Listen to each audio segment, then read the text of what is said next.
নমস্কাৰ ভাল খবৰলৈ সকলোকে স্বাগতম জনাই ষ্টুডিঅত মই উৎপল আৰু আজিৰ ভাল খবৰটো হৈছে অসমৰ চাহ জনগোষ্ঠীয় লোকসকলৰ বাবে চাহ জনগোষ্ঠীয় লোকসকল সাজু হবৰ হ'ল কিয়নো শীঘ্ৰেই ঝুমুৰ নৃত্য বিশ্ব দৰবাৰত প্ৰতিষ্ঠিত কৰা হ'ব ৰাজ্য চৰকাৰৰ তৰফৰ পৰা এবাৰ বিহুৰ পিছত ঝুমুৰ নৃত্য একেলগে প্ৰদৰ্শন কৰা হ'ব বিশ্ব দৰবাৰত ঝুমুৰ নৃত্য প্ৰদৰ্শন কৰাৰ বাবে ৰাজ্য চৰকাৰৰ বিশেষ পদক্ষেপ গ্ৰহণ এটা ভাল খবৰ চাহ জনগোষ্ঠীয় লোকসকলৰ বাবে চাহ জনগোষ্ঠীয় যুৱক যুৱতীসকলৰ বাবে অসম চৰকাৰৰ সাংস্কৃতিক পৰিক্ৰমা বিভাগৰ জৰিয়তে ঝুমুৰ নৃত্য প্ৰদৰ্শন কৰা হ'ব আৰু ইয়াকে লৈ ৰাজ্যৰ বিভিন্ন প্ৰান্তত চাহ জনগোষ্ঠীৰ যুৱক যুৱতীসকলে এনেদৰে আখৰাত ব্যস্ত হোৱা দেখিবলৈ পোৱা গৈছে তেওঁলোকে প্ৰতিদিনেই ঝুমুৰ নৃত্যৰ আখৰা কৰিছে কিয়নো প্ৰায় 10,000 যুৱক যুৱতীৰে ঝুমুৰ নৃত্য প্ৰদৰ্শন কৰা হ'ব অহা 24 তাৰিখে অসম চৰকাৰৰ সাংস্কৃতিক পৰিক্ৰমা বিভাগৰ জৰিয়তে ঝুমুৰক বিশ্ব দৰবাৰত প্ৰতিষ্ঠিত কৰাৰ লক্ষ্যৰে চিনাকি কৰাই দিয়াৰ লক্ষ্যৰে ৰাজ্য চৰকাৰে এক অভিনৱ প্ৰচেষ্টা হাতত লৈছে আৰু ইয়াৰ বাবে ৰাজ্যৰ বিভিন্ন প্ৰান্তত এনেদৰে ঝুমুৰ নৃত্য প্ৰশিক্ষণ লৈছে যুৱক যুৱতীসকলে আৰু ইতিমধ্যে যিহেতু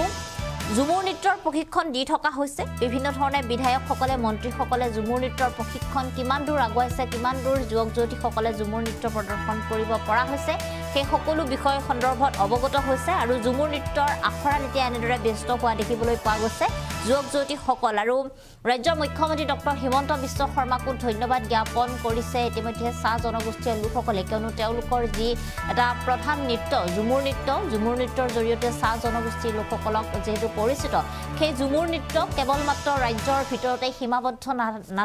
নাৰাখি এবাৰ বিশ্ব দৰবাৰত যেহেতু সেই নৃত্যটি চিনাকি কৰাই দিয়াৰ প্ৰয়াস কৰিছে এই সুবিধা চাহ জনগোষ্ঠীয় লোকসকলক প্ৰদান কৰিছে ৰাজ্য চৰকাৰৰ তৰফৰ পৰা ৰাজ্যৰ মুখ্যমন্ত্ৰী ডক্টৰ হিমন্ত বিশ্ব শৰ্মাৰ নেতৃত্বত যি বিশেষ পদক্ষেপ গ্ৰহণ কৰিছে চাহ জনগোষ্ঠীয় লোকসকলৰ বাবে তাৰ বাবে প্ৰতিগৰাকী চাহ জনগোষ্ঠীয় লোক ৰাজ্যৰ মুখ্যমন্ত্ৰী ডক্টৰ হিমন্ত বিশ্ব শৰ্মাৰ ওচৰতো চিৰকৃতজ্ঞ বুলি জানিব পৰা গৈছে আৰু অসম চৰকাৰৰ সাংস্কৃতিক পৰিক্ৰমা বিভাগৰ জৰিয়তে গুৱাহাটীত প্ৰদৰ্শিত কৰা হ'ব ঝুমুৰ নৃত্য আৰু এনেদৰে এতিয়া ব্যস্ত হৈ আছে আখৰাত ঝুমুৰ নৃত্যৰ প্ৰশিক্ষাৰ্থীসকল যিসকলে ঝুমুৰ নৃত্য তাত তেওঁলোকে প্ৰদৰ্শন কৰিব আৰু এই মুহূৰ্তত কিছু মন্তব্য আছে সেই মন্তব্য আমি আপোনালোকক শুনাইছো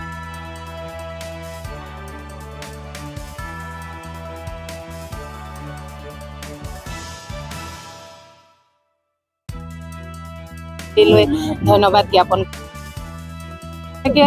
আমি সদায় নিজকে পৰিচিত পিছপৰা বুলি কৈ আছিলোঁ কিন্তু আজি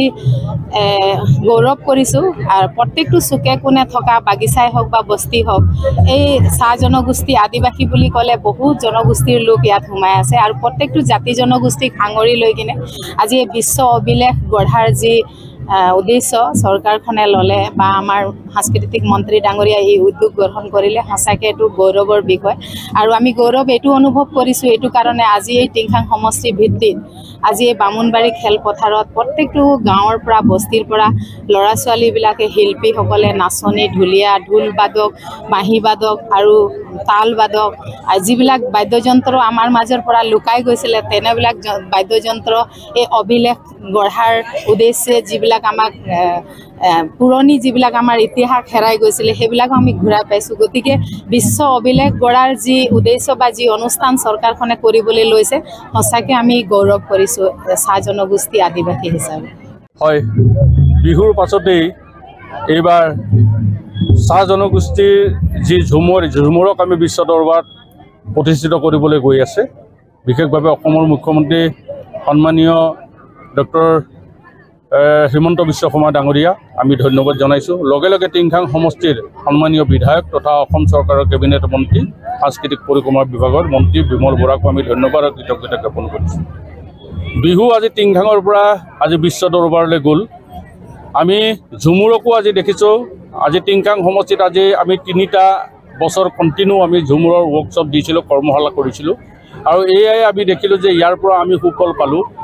অসমৰ বুকুৰ টিংখাঙৰ পৰা গৈ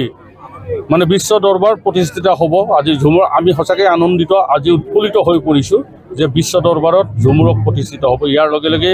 আজি আমি টিংখাং সমষ্টিৰ এই ৱৰ্কশ্বপটো কৰ্মশালা আমি সুন্দৰভাৱে প্ৰতিষ্ঠিত কৰিছোঁ অনুষ্ঠিত হৈ আছে আজি 2 দিন আৰু 2 দিন আমি ইয়াত কৰ্মশালা পাতিছোঁ ৰাতিপুৱা 8 বজাৰ পৰা আমি সন্ধিয়া 5 বজালৈকে আমি কণ্টিনিউৱাছলি এই কৰ্মশালা আমি কৰি আছোঁ ভুলভ্ৰান্তি যিখিনি হৈ আছে আমি শুদ্ধ কৰিবৰ কাৰণে চেষ্টা কৰিছোঁ। আমাৰ মাষ্টাৰ ট্ৰেইনাৰ আছে 17 গৰাকী, এই 17 গৰাকীয়ে নজৰত ৰাখিছে আৰু আমিও যি ধৰণে কাম কৰিব লাগে তেনেধৰণে আমি কৰি গৈছোঁ। আগন্তুক দিনত আশা কৰিছোঁ যে টিংখাং সমষ্টিৰ নাম ইয়াত আমি নিশ্চয় সোণালী আখৰেৰে লিখা থাকিব। আমি 317 গৰাকীক ইয়াৰ পৰা আমাৰ যাব। আমি আশা ৰাখিছোঁ অলপ বেছিকৈ পাম। টিংখাং সমষ্টিত আমাৰ 28খন বাগান আছে, ৰেজিষ্টাৰ বাগান। আমি ভাবিছিলোঁ যে আমি ইয়াৰ পৰা টিংখাঙৰ অলপ বেছিকৈ পাম বুলি, আৰু যি দিছে তাকে আমি সুখী। বৰ্তমান সময়ত 317 গৰাকীয়ে পৰিৱেশন কৰিব।